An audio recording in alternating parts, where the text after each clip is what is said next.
പ്രവാസി മലയാളിയിലേക്ക് സ്വാഗതം.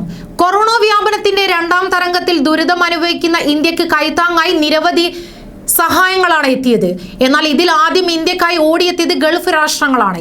ഇപ്പോഴും നിലയ്ക്കാത്ത സഹായങ്ങളാണ് ഇന്ത്യയിലേക്ക് എത്തുന്നത്. കുവൈറ്റ്, UAE, ഖത്തർ, ബഹ്റൈൻ എന്നീ രാഷ്ട്രങ്ങളാണ് ഇന്ത്യയെ ചേർത്ത് പിടിച്ചത്.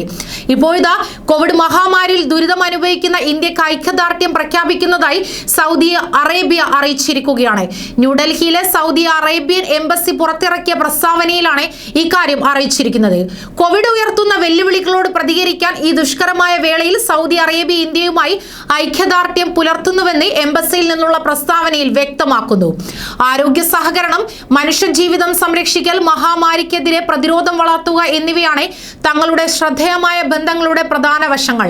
പതിറ്റാണ്ടുകളുടെ സഹകരണവും സൗഹൃദവും വളർത്തിയെടുക്കുന്നതിലൂടെ ഞങ്ങൾ ഇന്ത്യയിലെ സഹോദരി സഹോദരന്മാർക്കൊപ്പം നിൽക്കുന്നു. ഈ പ്രതിസന്ധിയിൽ നിന്ന് അവർ കൂടുതൽ ശക്തരാകുമെന്ന് തങ്ങൾ വിശ്വസിക്കുന്നുവെന്നും പ്രസ്താവനയിൽ കൂട്ടിച്ചേർത്തു. കോവിഡിന്റെ രണ്ടാം തരംഗം രാജ്യമാകെ വ്യാപിക്കുകയും അവ ഇന്ത്യൻ ആരോഗ്യ മേഖലയെ ബുദ്ധിമുട്ടിപ്പിക്കുകയും ചെയ്തുകൊണ്ടിരിക്കുന്നതിനിടെയാണ് സൗദി മിഷന്റെ പ്രസ്താവന പുറത്തു വന്നിരിക്കുന്നത്. ഇതുകൂടാതെ April 26 European union, UK, America എന്നിവരോടൊപ്പം ചേർന്ന് സൗദി അറേബ്യ ഇന്ത്യയെ സഹായിക്കാൻ മുന്നോട്ട് വന്നിരുന്നു.